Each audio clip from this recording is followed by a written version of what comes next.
sobre aspectos técnicos de um artigo acadêmico. Primeira coisa, gente, plágio. Plágio é um saco. Eu vou fazer. É horrível quando você pega um artigo com plágio e você pega. O que é o plágio?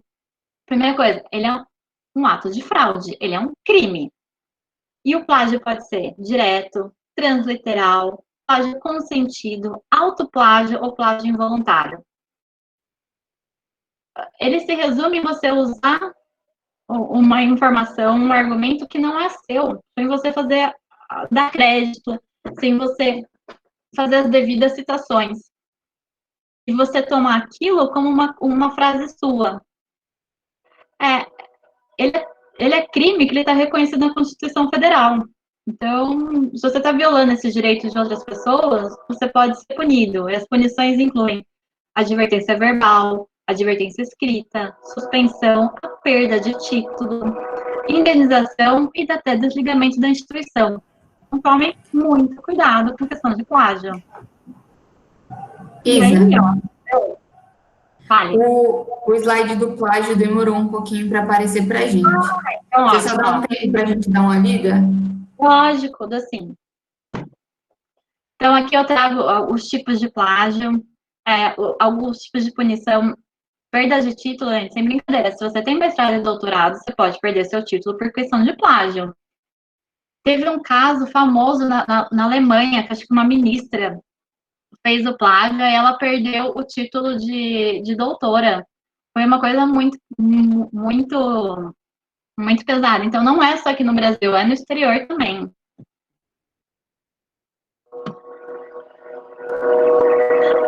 Posso passar para o outro? Acredito que sim, pode passar. Ó, ele ainda é sobre questão de plágio. Então, uma forma de você prevenir o plágio. Vamos lá. Como que você começa a questionar? Ah, essa ideia é minha? Essa imagem, essa ideia, esse argumento é meu? Eu estou usando com as minhas próprias palavras?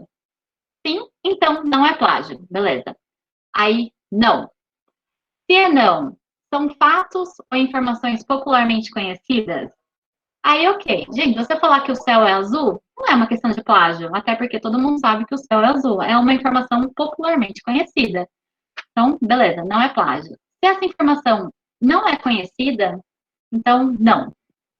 Aí, ó, a ideia ou a imagem é de outra pessoa? Sim. Está escrito com as minhas próprias palavras? Sim. Está parafraseado? Não. Então pode ser questão de plágio. Se vocês forem seguindo, na hora que vocês estão escrevendo, vocês vão ver se vocês estão fazendo ou não plágio. A melhor forma que você tem de prevenir o plágio, que eu vejo, é usar as citações corretamente e escrever sempre com as suas próprias palavras.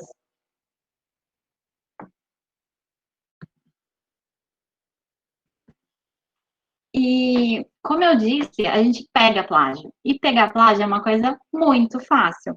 Você tem programas específicos para isso. Eu uso muito o CopySpider. O CopySpider, ele é gratuito. Então, você carrega o texto nele, e aí ele traz para você tudo em amarelo do que pode ser ou não plágio. Aí você tem que entrar e ver se é realmente ou não. O problema do CopySpider é que ele só usa coisas que são publicadas de forma aberta na internet. Então, em revistas fechadas, você não consegue encontrar. Mas os outros, assim, outros programas, como o Turnitin, você consegue encontrar isso. Então, não acho que você vai se safar. Revista pega. E se a revista pegar e isso sair, você vai ter um processo gigantesco. Bom, ok. Então, para a gente não plagiar, a gente precisa fazer as citações. As citações são formas de você normatizar o seu trabalho.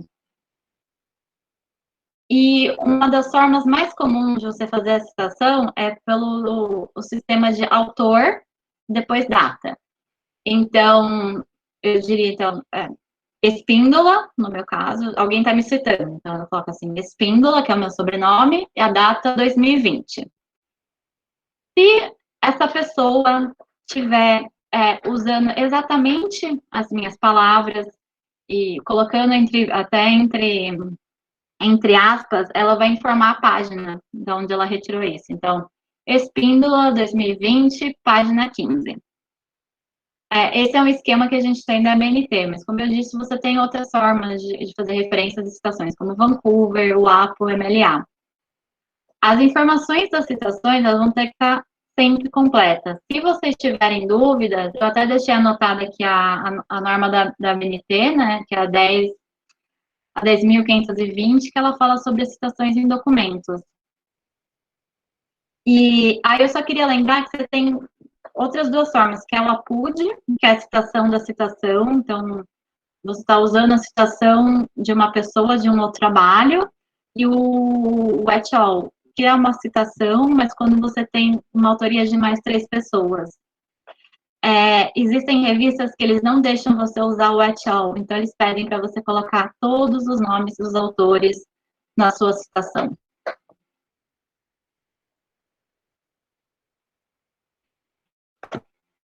Isa, surgiu uma pergunta aqui muito boa, que já ouvi falar também, e eu gostaria de saber a sua opinião, assim como a Jaque. É verdade que não é muito legal usar o APUD em artigos acadêmicos? Olha, eu não gosto de usar, mas tem hora que você precisa. Como eu disse, na sua área está ocorrendo um debate muito grande de um autor falando sobre o outro autor, eles citam as obras de um e do outro, então você vai ter que acabar colocando isso. Mas eu não recomendo vocês fazerem o seu artigo todo em cima de APUD. Eu prefiro colocar a minha citação.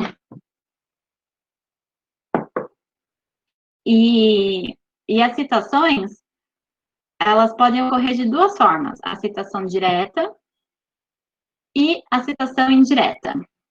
A citação direta é quando você reproduz exatamente as palavras do outro autor. Quando eu estou escrevendo, eu sempre coloco entre aspas, e eu gosto de colocar até em itálico, mas eu sempre sigo as normas das revistas. As revistas deixam, continua assim, senão não. Eu acho que aí você mostra claramente de onde está vindo essa citação, e aí eu informo, né, o autor, o ano e a página daquela citação, de onde eu tirei isso. E a indireta é como você sintetiza, você lê o texto do autor e você tira uma informação dele e aí você coloca. Então, aqui no exemplo, ele colocou: para Rumi, 2004, a natureza fonética, os sons e a familiaridade não são o bastante para explicar a metástase de algumas combinações de som. Eu não gosto quando...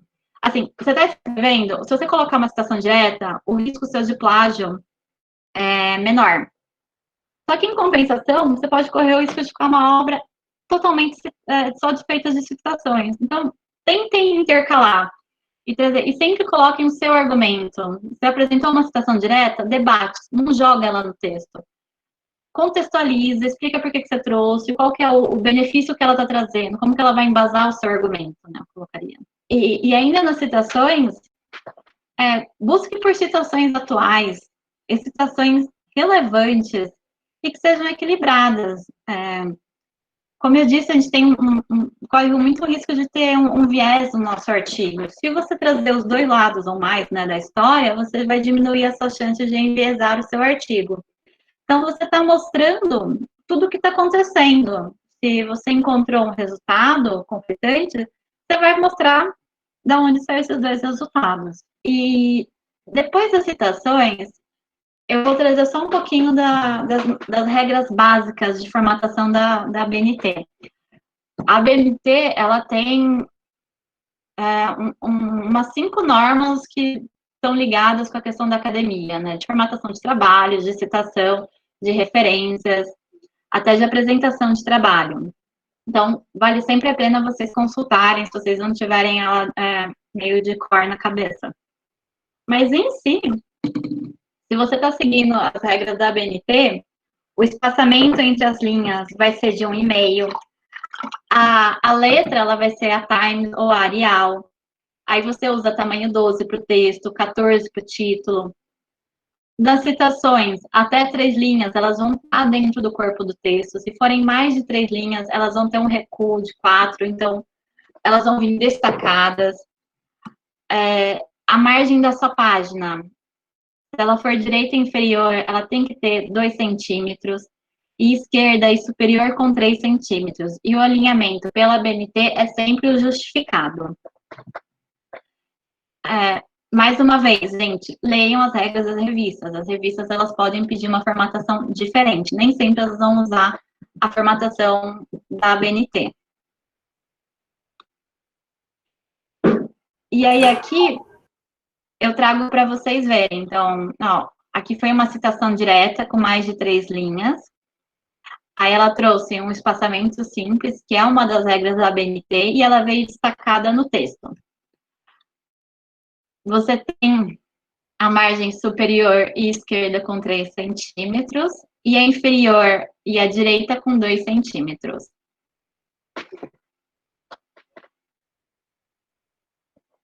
Duda, alguma dúvida? Posso continuar? Tem uma dúvida sim, é uma dúvida mais específica para a área de direito, vamos ver se você sabe responder. É da Laís. Sobre citações de artigos de documentos jurídicos, quando você acha necessário colocar o artigo inteiro no texto e quando no rodapé? Olha, no meu mestrado eu trabalhei muito com legislação. Eu evitava colocar o artigo inteiro, até porque eu acho que ele comia muito espaço do meu artigo. E aí eu acabava colocando só a referência dele. Na minha dissertação, que eu tinha mais espaço, aí eu coloquei ele todo. Dá uma olhada onde você está submetendo, se tem qual que é o seu limite de página para colocar. Eu falo assim, se tem limite de página, eu não citaria. Eu colocaria só a referência. Ela agradeceu aqui. Então, tá. Vamos lá. Sobre a redação do seu texto. Alguma das boas práticas que eu recomendo. Então, coesão textual, correção gramatical, uma revisão cuidadosa. Se é o seu primeiro artigo, você está escrevendo, manda para uma revisora para dar uma olhada no seu texto, pede para o seu orientador dar uma olhada. Presta atenção na redação científica, se você está usando todos os termos científicos corretos, principalmente se você estiver trabalhando com nome de animais, com produtos químicos. Tenta deixar sempre o mais claro possível. Quando você está escrevendo, a sua referência nunca é você. Você está escrevendo para alguém ler. Então, é esse leitor que tem que ser a sua referência. E você tem que escrever de uma forma que seja clara para ele. Então, tenha em mente que a finalidade do seu artigo vai ser para alguém ler e qual é o objetivo que você quer passar com ele. Impessoalidade, no artigo científico você nunca vai encontrar eu acho, eu vi, eu aprendi.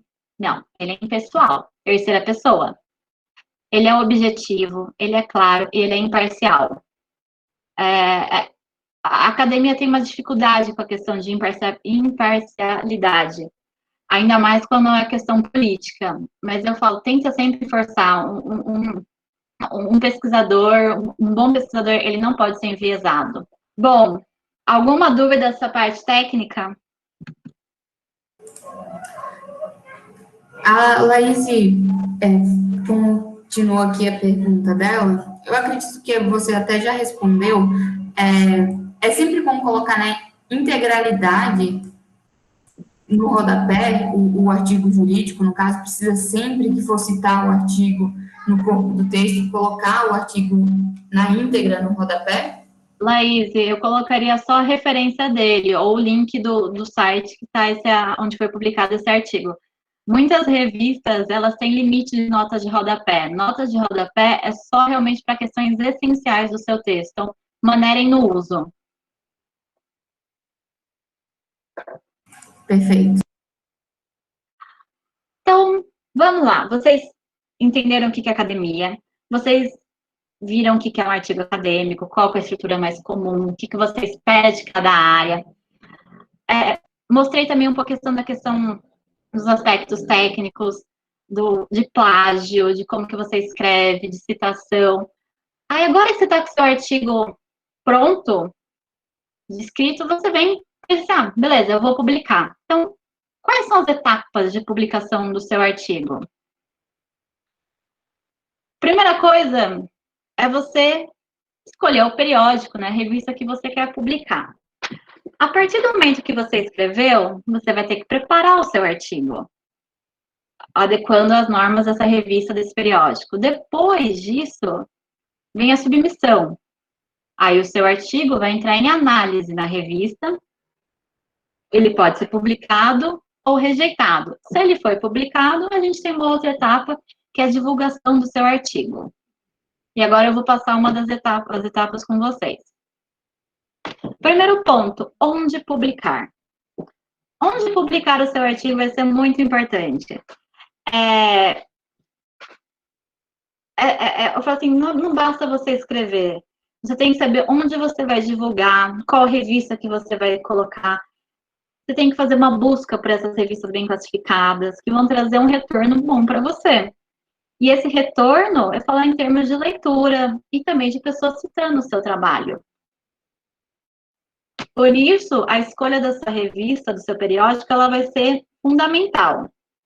E um modo tradicional, né, mais comum que você tem de descobrir em quais revistas publicar, é você ver as citações dos seus artigos. Então, as citações que você está usando. Você está usando vários artigos que, coincidentemente, são da Revista Brasileira de Política Internacional. Então, olha que coincidência. Tem muita gente que eu estou debatendo que está publicando ali. Se você nunca publicou, uma opção é você olhar para os novos periódicos. Eles vão apresentar uma boa perspectiva de publicação. Que eles não são ainda consolidados, eles vão estar aceitando uma porcentagem maior de trabalhos. Só que eu recomendaria cautela. Isso eu vou explicar um pouquinho depois. Outra dica, procure por oportunidades especiais, que a gente chama de chamadas para publicação, chamadas de convites para artigos. Muitas revistas, elas fazem edições especiais, com temas especiais. Por exemplo, na revista que eu publiquei na Meridiano, eu entrei numa chamada que era sobre os Objetivos de Desenvolvimento Sustentável e Agenda 2030. Então, eu consegui casar o meu artigo nessa chamada. E aí, ela foi muito mais rápida. O tempo de edição dela e avaliação acaba sendo mais rápido que a revista quer publicar logo. Então, minha dica, procura por essas oportunidades especiais. E alguns dos programas de pós-graduação, eles pedem que os alunos publiquem em um periódico com determinado qualis. Qualis é uma das formas de avaliação da qualidade da revista. Então, no meu mestrado, eles pediam que a gente publicasse até em B2. Então, a gente tinha que achar revistas que tivessem uma avaliação até B2 para publicar.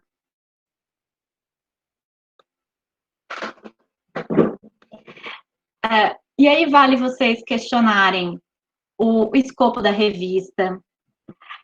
Tem que tomar muito cuidado com revistas predatórias. Isso eu vou até trazer um exemplo de revista predatória aqui, para vocês verem como são os e-mails que elas mandam. Toda revista boa, elas vão ter o escopo da revista. Elas vão apresentar a indexação dela.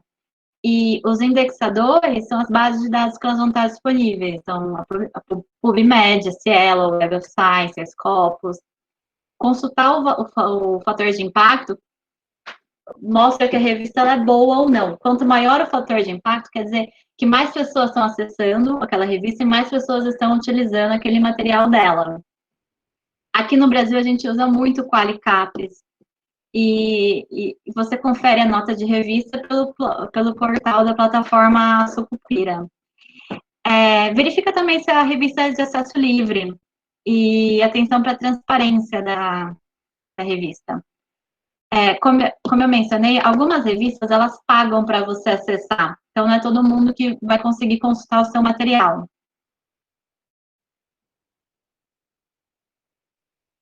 E, gente, jamais manda o seu trabalho para mais de uma revista. É muito antiético quando você submete o mesmo artigo para mais de 2 revistas. Muitas das revistas, elas colocam assim, na hora que você está fazendo a sua submissão, esse artigo foi submetido para outra revista ou está em processo de avaliação de outra revista, aí você tem que ticar. Se você ticar, o seu artigo já é automaticamente desconsiderado da processo de avaliação.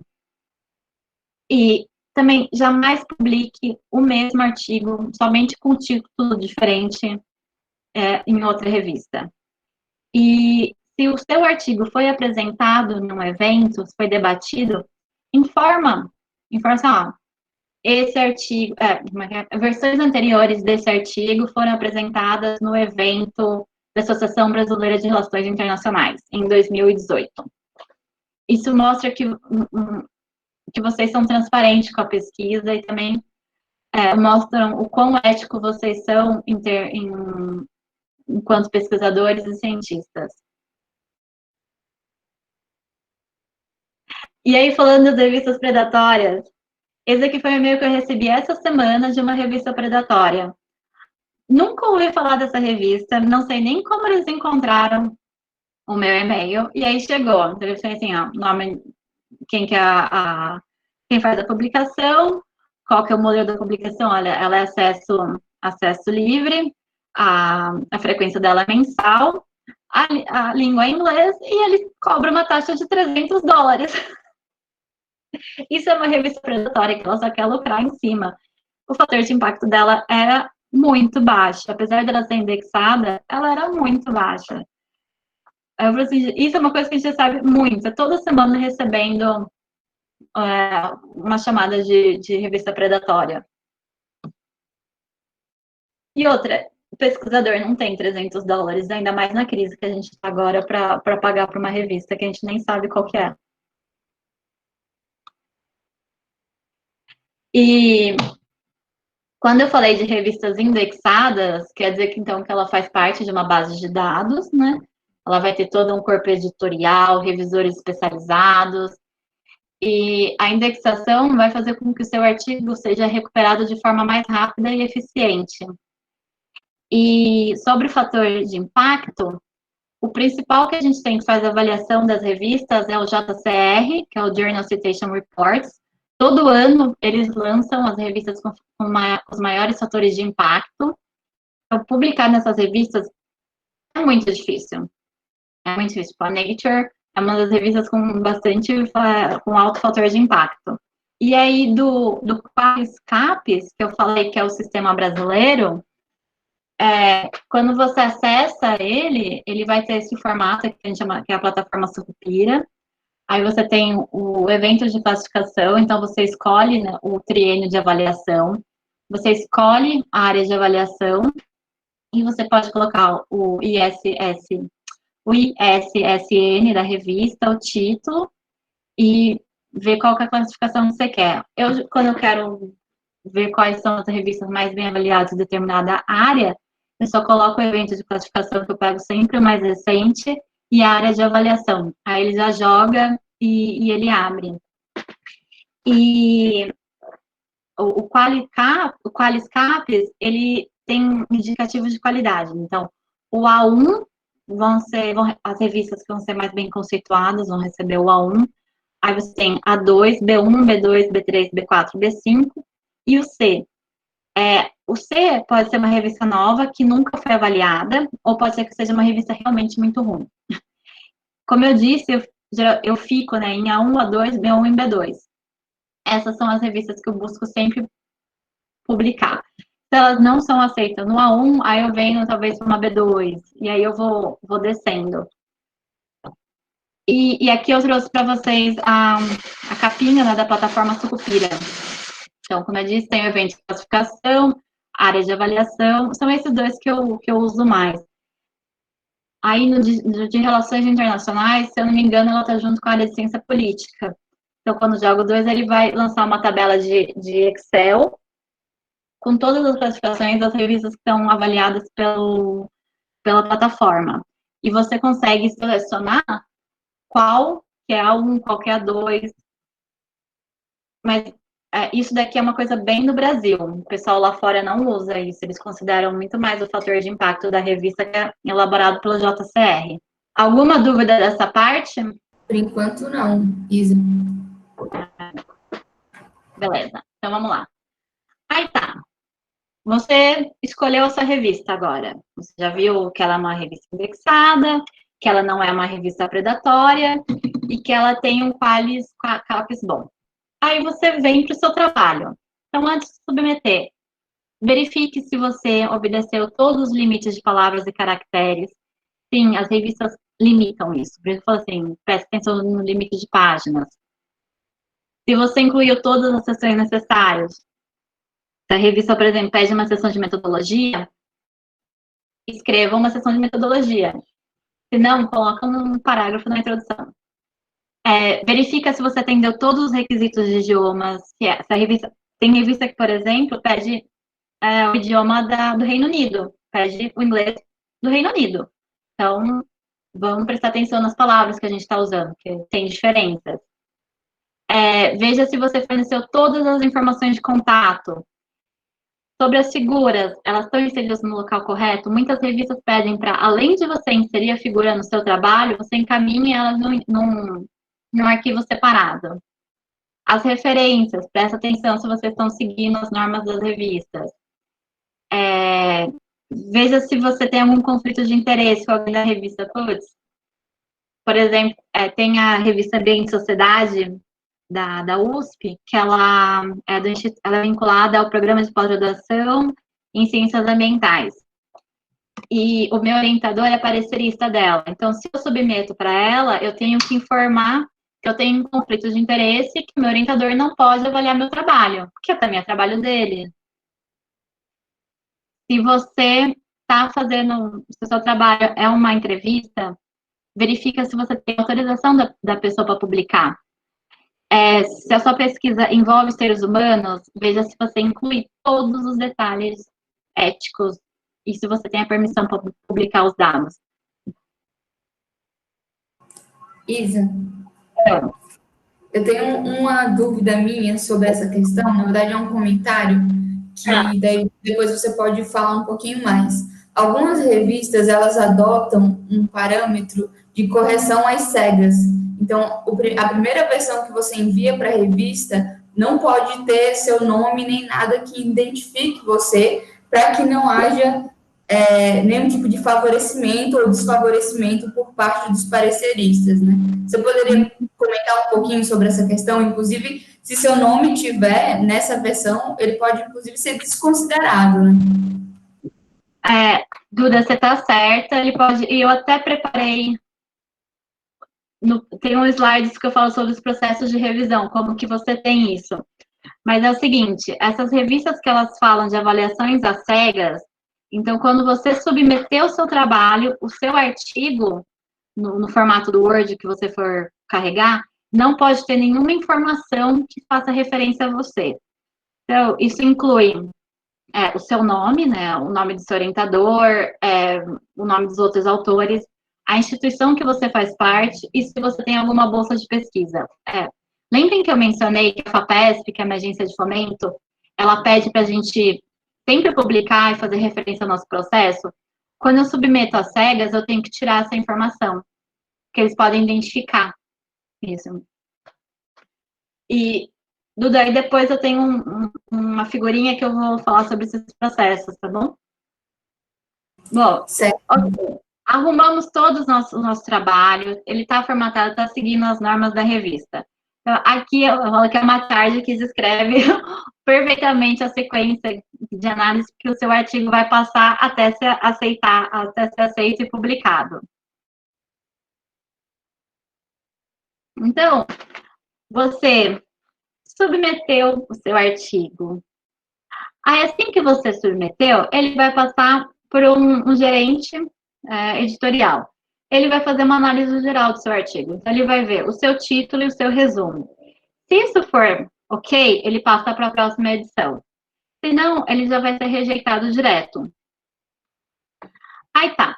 Aí, seu artigo estava ok, aí ele joga para o editor.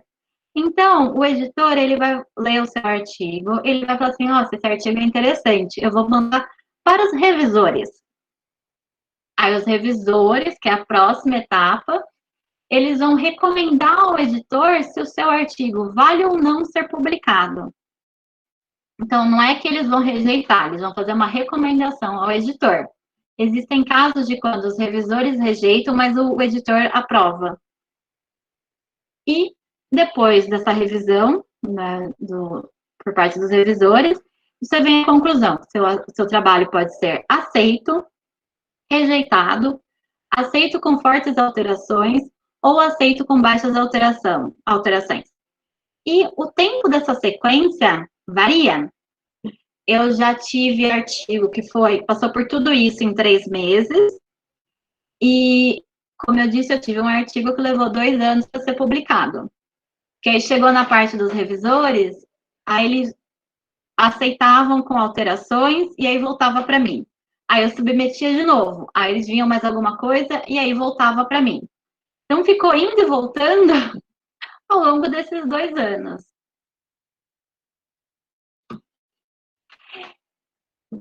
E aí sobre a revisão, Duda, foi exatamente essa pergunta. Como eu disse, as revisões são sempre feitas por pares. Alguém de física não vai corrigir um trabalho de relações internacionais. Ele não tem nem capacidade técnica e conhecimento sobre a área para fazer essa avaliação. Você tem 4 tipos mais comuns de formas de revisão. A primeira, que é essa open, então você submeteu o seu trabalho, passou pelo revisor e pá, foi direto, pode ser publicado ou rejeitado.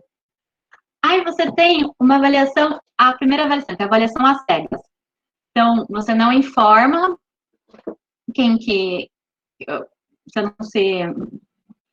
você não fala quem que você é, né? Então, você oculta todas as informações do seu texto que possam te identificar e manda para o revisor. É só um revisor nessa etapa. Aí ele pode aceitar, rejeitar ou pedir alterações, pequenas ou grandes. Aí volta para você. Uma outra forma que você tem é a avaliação dupla às cegas. Então, a partir do momento que você submeteu o seu trabalho, sem identificação alguma, ele vai para 2 revisores. E para o seu trabalho ser aprovado, os 2 revisores têm que falar a mesma coisa. E o mais difícil é a avaliação A3. Então, você não identificou o seu trabalho de nenhuma forma e ele manda para 3 revisores. Os 3 revisores têm que aprovar o seu trabalho, né? Eles podem, às vezes, um aprova, às vezes o outro aprova com poucos erros, o outro pode rejeitar. Então, fica nesse debate até vocês conseguirem atingir um consenso de que vale a pena ser aceito ou rejeitado. Aí, agora, vamos supor que 2 falam que o trabalho está bom e um é rejeitado. Aí, o editor entra no meio para ler de novo o trabalho e dar a palavra final. Por isso que eu falo, a revisão de artigo leva muito tempo.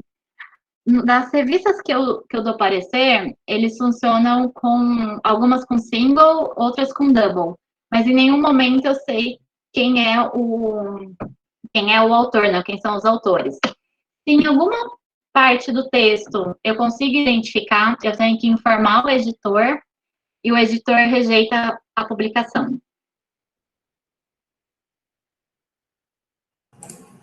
Isa, temos uma pergunta aqui.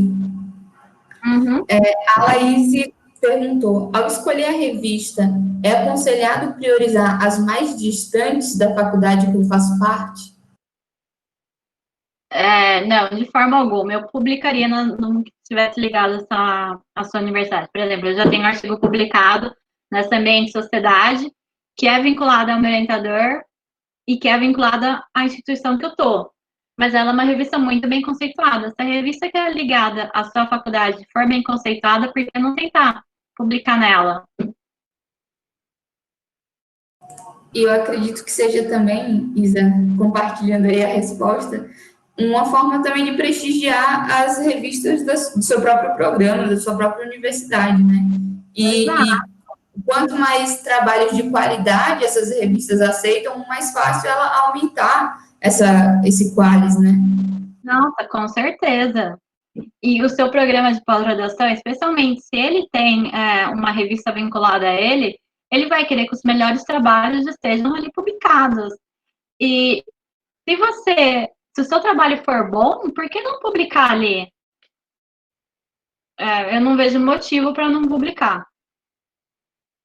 Pois é, a Laís falou que falaram para ela que poderia não ser bem visto por parecer indicação. Talvez seja. Se você faz a submissão às cegas e se a revista tem um bom processo de revisão com double ou até com triple review, então isso não vai ocorrer, porque eles não vão conseguir identificar o seu trabalho.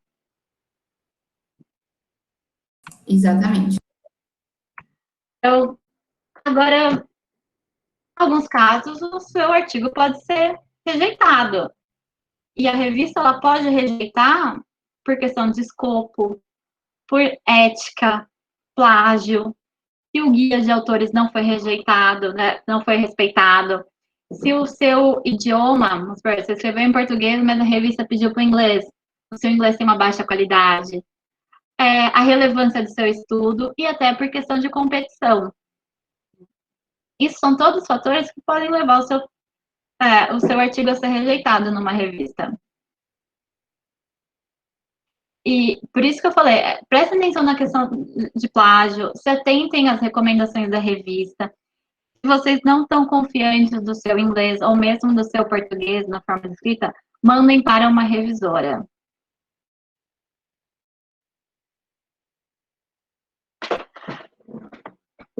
Exemplos de motivos que podem rejeitar. Na introdução, a sua introdução pode ser muito vaga, a sua hipótese de pesquisa não pode estar clara, a literatura que você está trazendo, ela está desatualizada ou incompleta. Bem recentemente, eu rejeitei um artigo porque ele estava falando sobre a questão de saneamento e ele não trazia sobre o novo marco de saneamento. Então, eu pedi para ele fazer as alterações, incluir essa questão do novo marco de saneamento. Então, se atentem à questão se o seu artigo está atual ou não. Aí, na questão de metodologia, se a sua descrição está insuficiente, o seu método, se o seu método está obsoleto, se os seus dados estão incompletos, se o método que você escolheu, ele não é o suficiente para responder às suas hipóteses e objetivos, se a sua análise estatística está incompleta ou equivocada. Se a sua pesquisa tem viés, também pode ser rejeitado. Então, prestem atenção.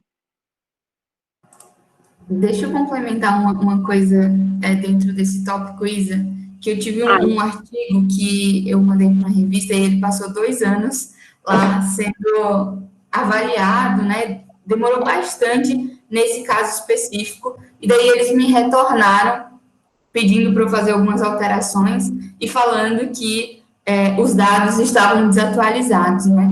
Mas ficaram desatualizados justamente porque passou 2 anos ali na revisão. Então, é interessante também ter o contraponto do pesquisador em algumas dessas questões da revista, né? Que às vezes podem ser muito burocráticas e não tão justas como a gente pensa. Assim. Joguei aí no ar, me diz o que você pensa. Não, eu concordo, Duda. Eu tive aquele artigo que eu coloquei sobre cidades e mudanças climáticas. Eu fiz uma análise dos planos diretores municipais, que foram alterados desde 2015. Então, eles estavam incluindo legislação sobre mudanças climáticas. Só que aí eu submeti para a revista no começo de 2018. Eu fui receber um retorno da revista em 2019. Até aí, mais 3 capitais brasileiras já tinham uma nova legislação de plano diretor. Então, o meu artigo estava desatualizado, mas a culpa não era minha, a culpa era da revista que demorou. Mas aí eles mandaram isso para mim, eles falaram assim, olha, a gente sabe que foi culpa nossa, e eu consegui fazer a inclusão desses dados e o artigo foi publicado. Então, isso ocorre, não tem como. Os processos de revisão tem um tempo bem variável. É verdade.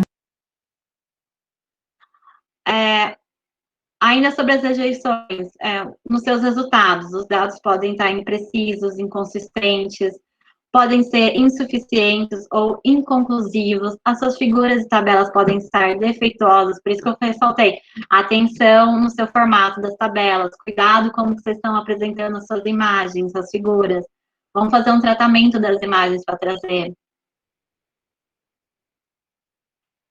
Aí, na parte das discussões e conclusões, se a sua revisão de literatura está incompleta, imprecisa ou desatualizada, se a sua conclusão não é amparada pelos dados que você colocou nos seus resultados, se a sua conclusão não está respondendo a sua questão, a sua hipótese que estava lá na introdução, se você entra em contradição. Eu já li um artigo que ele estava totalmente em contradição na parte da conclusão. Aí eu assim, gente, como assim? Não é a hora de você entrar em contradição agora. E ok, se o artigo foi rejeitado, é um saco. Bem sincera, não é um sentimento gostoso. Você fica desapontado, você pensa, ai, o problema é comigo.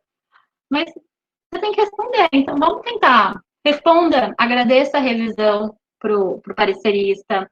Vamos ser educado. Se ele pediu para fazer alterações no seu trabalho, então vamos responder cada item que foi apontado para os revisores em ordem. Monta uma tabela, assim, olha, o revisor pediu para alterar isso. Então, eu alterei para essa parte. Quando você está fazendo as alterações no Word, usa o gerenciador de comentários.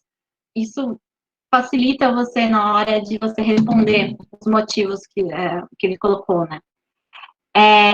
E, gente, vocês podem totalmente discordar do revisor. Eu dei o exemplo, eu respondi para a revista e falei assim, olha, a culpa foi de vocês, a Duda também colocou, vocês demoraram. E a gente se atenta, a gente pode corrigir, mas a culpa não foi nossa. E se as revistas, eles pedem para você submeter as adequações, vamos ficar atentos aos prazos e responder o quanto antes para eles. Isso mostra que vocês realmente querem publicar naquela revista. E parabéns, vocês tiveram um artigo publicado, então vamos divulgar esse artigo publicado. Então, atualize o seu CV Lattes, veja se já entrou no Worcid. Se vocês têm um site pessoal, vamos atualizar também. Postem nas redes sociais, vale Instagram, Facebook, Twitter, LinkedIn, nas redes sociais acadêmicas, como a Academia Edu, o ResearchGate. Compartilhe o seu trabalho com a biblioteca da sua instituição. Você pode ter publicado numa revista fechada e a sua biblioteca pode não ter esse acesso. Então, manda um artigo para ela. Você só vai estar contribuindo para a sua instituição. Se você faz parte de uma rede de pesquisa, manda um e-mail para os seus colegas da sua rede com link para o seu trabalho, ou coloca ele no anexo ao PDF do seu artigo nesse e-mail. Sempre que você está fazendo um trabalho, apresentando, menciona suas publicações e envie o seu trabalho para uma sessão acadêmica de um jornal. O Nexo, por exemplo, está com uma área de academia agora, voltada para as publicações acadêmicas. Então, manda o seu trabalho para lá também, por que não? Isso só vai aumentar a divulgação do seu trabalho e mais pessoas lendo o que você produziu. Era isso. Então, agora eu abro para todas as dúvidas que vocês tiverem, a gente pode fazer uma rodada.